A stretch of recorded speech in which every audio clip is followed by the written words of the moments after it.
नमस्कार साथियों। तो आज है 30 जून 2026।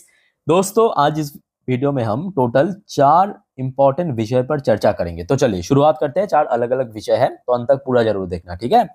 अच्छा, सबसे पहला जो अपडेट है दोस्तों, वैसे आपको तो पता ही होगा कि फिलहाल देखिए जो एल नीनो की वजह से यूरोप की तापमान बहुत बढ़ चुका है। मतलब ऐसे ऐसे खबर आ रहा है कि कुछ देशों में 35 डिग्री सेल्सियस पर है जो टेम्परेचर, कुछ देशों में 40 डिग्री 45 डिग्री तक पहुंच गया। और जो उस वजह से, क्योंकि उन लोग मतलब आदत नहीं है, हम लोग मतलब जो भारतीय लोग हैं या भारत या साउथ एशियन लोग हैं, उनको आदत है 40-45 डिग्री जो तापमान सहन करने की। वहां पे सहन करने की आदत नहीं है, तो वहां पे मतलब अभी बहुत बुरा हाल है। बात यह है कि देखिए, भारत की जो एसी कंपनी है उनके लिए एक गोल्डन अपॉर्चुनिटी है एक्सपोर्ट की। और यहाँ पे देखिए जो रिपोर्ट निकल के आ रहा है कि Indian AC maker I Europe S record heat wave spark export opportunity. सिर्फ यही नहीं, ये तो आज मतलब कुछ टाइम पहले ये अपडेट आया था। उसके बाद देखिए तुरंत वोल्टास ने डिक्लेयर भी कर दिया। वोल्टास ने डिक्लेयर कर दिया कि gear up to start AC export to tap growing demand in Europe and middle east. तो यूरोप एंड मिडिल ईस्ट पे वोल्टास दोस्तों एसी एक्सपोर्ट करेगा। अब एक्सपोर्ट में बेनिफिट क्या पता है?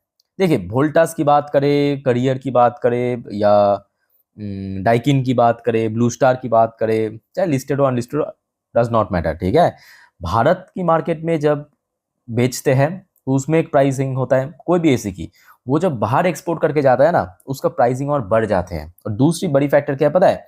ये जो यूरोप की बात हो रहा है, यूरोप में कौन सी करेंसी चलता है? यूरोप में चल रही है या तो पाउंड्स या तो यूरो। तो विदेशी मुद्रा भारत में आएगा, इन सब कंपनी के पास आएगा। मतलब दोनों तरफ से फायदा। समझ आ रहा है बात? एक तो डिमांड हाई है, ऊपर से एक्सपोर्ट बढ़ेगा, ठीक है।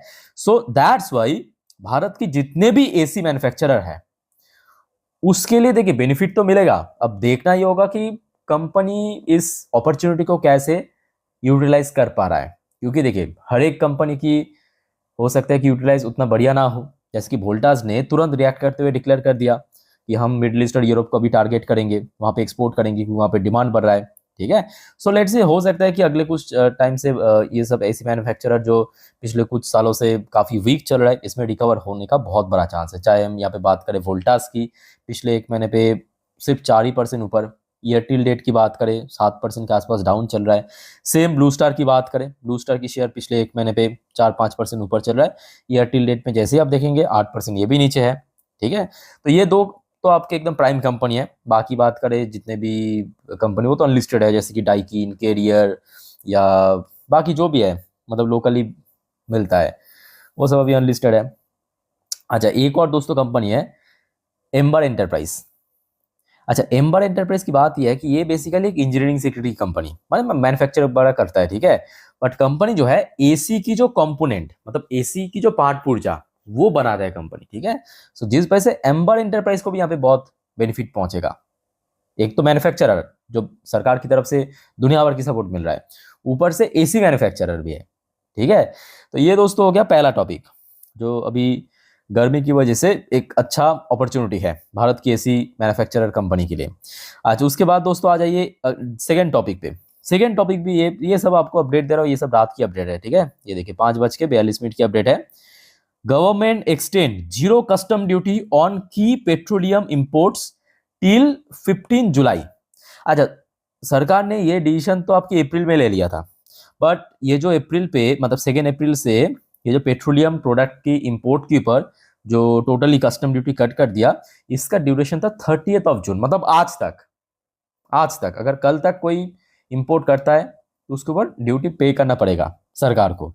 वही जो डेट है, मतलब जो टाइमलाइन है, उसको 15 जुलाई तक एक्सटेंड कर दिया, मतलब आगे और 15 दिन एक्सटेंड कर दिया। क्यों? क्योंकि जो सिचुएशन है अभी उतना स्टेबल नहीं है, इसी वजह से, ठीक है। तो आप पूछेंगे पेट्रोलियम प्रोडक्ट मतलब क्या, कौन कौन सी प्रोडक्ट को पेट्रोलियम प्रोडक्ट कहा जाता है? तो आप थोड़ा सा नोट कर लीजिए। जैसे कि एक हो गया आपका plastics, packaging, textile product, pharmaceutical जो प्रोडक्ट है, केमिकल प्रोडक्ट हो गया, ऑटोमोटिव कंपोनेंट हो गया, या अदर मैन्युफैक्चरिंग सेक्टर। तो ये जो इंटायर इंडस्ट्री उसके लिए एक बहुत सही है। अब देखिए ऐसा भी नहीं है कि एकदम से कह सकते हो कि कल ही शेयर एकदम रिकवर हो जाएगा या बहुत तेज हो जाएगा, बट थोड़ा सा इंपैक्ट आपको दिखाई दे सकता है, ठीक है। सो जितने भी इन सभी सेक्टर से रिलेटेड कंपनी है, जैसे कि प्लास्टिक प्रोडक्ट मैन्युफैक्चरर हो गया, आपकी पैकेजिंग सेक्टर की कंपनी, टेक्सटाइल सेक्टर की कंपनी, फार्मास्यूटिकल सेक्टर की कंपनी, जो मेन कंपनी उसके ऊपर थोड़ा नजर रखिए, छोटे कंपनी में नहीं बट बड़े कंपनी के ऊपर थोड़ा सा देख लेना, ठीक है।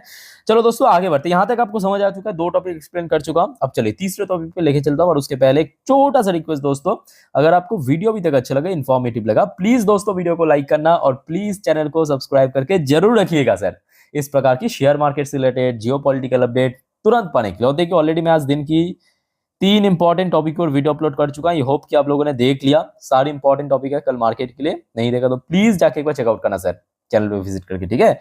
अच्छा दोस्तों अब आ जाइए, यहाँ पे हम चर्चा करेंगे ऐसे लगभग 15 के आसपास कंपनी की शेयर के बारे में, जिसमें म्यूचुअल फंड की लगातार स्टेक बढ़ता गया। देखिए उतना डिटेल में हम नहीं जाएंगे, ठीक है, फटाफट सिर्फ आप नाम को नोट कर लेना कि कौन कौन सी शेयर में म्यूचुअल फंड टारगेट कर रहा है, मतलब म्यूचुअल फंड खरीद रहा है। अच्छा एक हो गया आपका थंगामाइल ज्वेलरी, इसमें म्यूचुअल फंड की स्टेक लगातार बढ़ रहा है। अच्छा इसके सब बाद हो गया आपका गैब्रियल इंडिया, नोट कर लेना, ये पिछले 2 सालों से बहुत अच्छा रिटर्न दिया है, इसमें भी म्यूचुअल फंड की स्टेक लगातार बैक टू बैक बढ़ रहा है। फिर आ जाए आपके फियाम इंडस्ट्री, फियाम इंडस्ट्री दिख रहा है आपको, ठीक है। अच्छा फिर आपके चौथे company Adani power, Adani power तो ऑब्वियसली 2026 में इतना जबरदस्त रिटर्न दिया है, और इसमें भी आपकी जो म्यूचुअल फंड की स्टेक लगातार बढ़ता गया। अदानी एनर्जी सोल्यूशन, इसमें भी बैक टू बैक बढ़ता गया। एलटी फूड, एलटी फूड के अंदर पीएनबी हाउसिंग फाइनेंस, 7वें company PNB housing finance, note कर लेना। इटर्नल, इटर्नल पे भी म्यूचुअल फंड की स्टेक बैक टू बैक बढ़ता गया। द अनूप इंजीनियरिंग, इसको भी नोट करना दोस्तों फटाफट। अशाही इंडिया ग्लास, 10वें कंपनी, इसमें भी देखिए एफएस की स्टेक जो पहले 1.44% था बढ़ के 5.26% पे पहुंच चुका है। अच्छा फिर आ जाइए आपकी उषा मार्टिन, उषा मार्टिन में भी लगभग 3.5% की स्टेक बढ़ के 12.5% के ऊपर पहुंच चुका है। ट्राइडेंट लिमिटेड सबसे नोटिसेबल पार्ट, बट इसमें भी बहुत ज्यादा इंक्रीज नहीं हुआ, बट इंक्रीज हो रहा है पिछले 2 सालों से। अच्छा टार्सी, टार्सी टार्क, इसमें भी एफएस की स्टेक बहुत रिकॉर्ड इंक्रीज हुआ।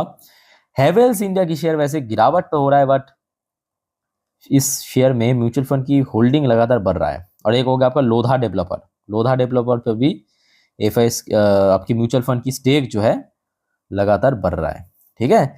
चलो तीसरा टॉपिक के ऊपर हमने चर्चा कर लिया, जानकारी दे दी। अब चलिए चौथा टॉपिक, लास्ट एंड आखिरी टॉपिक। देखिए इस टॉपिक पर हम चर्चा करेंगे कि ऐसे कुछ कंपनी के शेयर्स हैं जिसमें ब्रेकआउट की हिंट मिल रहा है, मतलब टेक्निकल व्यू से, ठीक है, ब्रेकआउट इसमें हो सकता है। तो यहाँ पे 5 कंपनी का नाम है, फटाफट आप नोट कर लीजिए कौन सी कंपनी में अगले कुछ दिनों पे ब्रेकआउट हो सकता है। सबसे पहले bank of Maharashtra, bank of Maharashtra पे दोस्तों ब्रेकआउट होने का एक बहुत बड़ा चांस है, और ये फैक्ट है कि बैंक ऑफ महाराष्ट्र फिलहाल लाइफ टाइम हाई पे चल रहा है। बैंक ऑफ महाराष्ट्र दोस्तों आप लोगों ने कितना नोटिस किया I don't know, but bank of Maharashtra life time high पे चल रहा है, इस बात को आप इग्नोर कतई मत करना, ठीक है। इसमें आगे भी एक फ्रेश ब्रेकआउट हो सकता है। फिर आ जाइए आपके चेन्नई पेट्रोलियम कॉर्पोरेशन, ये शेयर भी पिछले 1 महीने पे थोड़ा स्ट्रगल कर रहा है 1200 के आसपास, बस इसमें भी ब्रेकआउट हो सकते हैं क्योंकि टेक्निकल जो हिंट मिल रहा है, एक 6 महीने पे 38% की काफी कंसिस्टेंट रिटर्न दिया है, 70% के आसपास 1 साल में रिटर्न दे चुका है। अच्छा फिर आ जाइए आपके कार्बोरंडम यूनिवर्सल, इसके अंदर भी दोस्तों एक ब्रेकआउट पैटर्न बना चुका है शेयर, लास्ट टाइम जहाँ पे रेजिस्टेंस फेस किया था फिर से उसी लेवल पे आ चुका है, तो शेयर में फ्रेश ब्रेकआउट हो सकता है टेक्निकल व्यू से, ठीक है। आप लोग नोट कर लेना कौन कौन सी शेयर में आगे अगले कुछ दिनों में ब्रेकआउट हो सकता है। अच्छा फिर ग्रैन्युलस इंडिया, ग्रैन्युलस इंडिया की शेयर भी आज वैसे तो 2-2.5% नीचे आके क्लोजिंग दिया, सॉरी पॉजिटिव में क्लोजिंग दिया, इस पर भी ब्रेकआउट होने का चांस है। ये शेयर भी लगभग अपने लाइफ टाइम हाई पे चल रहा है। जो आज लास्ट एंड आखिरी कंपनी है एनएचपीसी, एनएचपीसी ऑलरेडी हमने देखा कि 80+ में पहुंच चुका है, और जो आपको मैं लास्ट वीडियो में इस बारे में थोड़ा बहुत जानकारी दे दिया था, फिर भी शॉर्ट में बता देता हूँ, 85 की लेवल सबसे क्रूशियल है और कभी भी इसमें ब्रेकआउट हो सकता है क्योंकि शेयर एक गोल्डन क्रॉसओवर पैटर्न बना चुका है, ठीक है। बाकी दोस्तों और कोई आपका कंफ्यूजन या डाउट्स है कमेंट करके पूछिए, आई होप कि आपको समझ आया सब कुछ डिटेल में, और कोई शेयर के बारे में जानना है पूछना है कमेंट करके बताइए। और देखिए जो नेक्स्ट वीडियो आएगा 10:30 की वीडियो मिस मत करना। नेक्स्ट डे मार्केट प्रेडिक्शन, पूरे दिन मार्केट की जानकारी चर्चा करेंगे, ठीक है। सो वाइंड अप करता हूँ वीडियो को। टेक केयर, बाय बाय, जय हिंद।